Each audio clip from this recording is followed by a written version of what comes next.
जीवन में बिल्कुल भी न करें इन 5 चीजों की इच्छा, वरना हमेशा रहेंगे दुखी, होगी पद प्रतिष्ठा की हानि। श्री कृष्ण ने गीता एक श्लोक में बताया है कि अगर व्यक्ति को खुशहाल जीवन जीना है तो किन चीजों की इच्छा का मोह त्याग देना चाहिए। कृष्ण के अनुसार अगर कोई व्यक्ति इन चीजों को पाने की इच्छा रखता है तो वह जीवन में कभी भी मान सम्मान, सुख समृद्धि नहीं पा पाता है। भगवान श्री कृष्ण ने कुरुक्षेत्र में महाभारत के युद्ध के दौरान अर्जुन को गीता का संदेश सुनाया था। बता दें कि श्रीमद् भागवत गीता में भक्ति योग, कर्म योग, एकेश्वरवाद, ज्ञान योग का बहुत ही खूबसूरत तरीके से वर्णन किया गया है। गीता में मानव जीवन से संबंधी कई समस्याओं का हल भी बताया है। व्यक्ति के जीवन में जब कोई समस्या आती है तो उसका हल ढूंढने के बजाय वह भागने लगता है।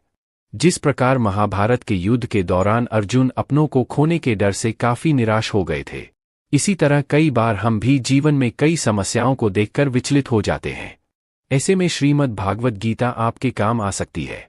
भगवान कृष्ण ने गीता के माध्यम से व्यक्ति को सुखी जीवन जीने के कई तरीके बताए हैं।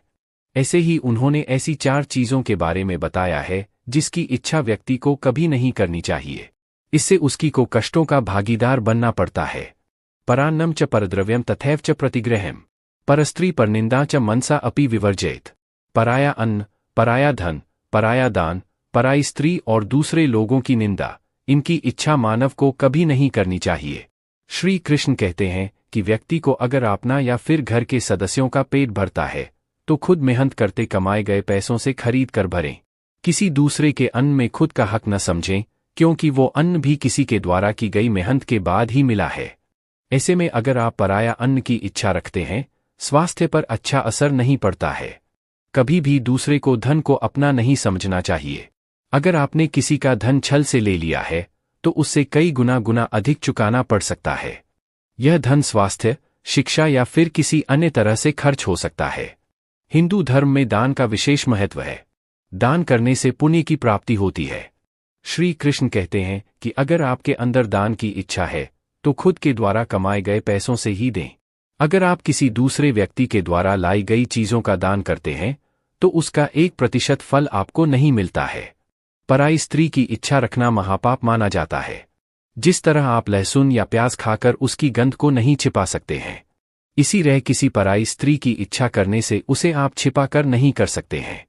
ऐसे में आप अपनी मन और भावनाओं में नियंत्रण रखें, जिससे खुद के साथ घर वालों का सिर कभी न झुके।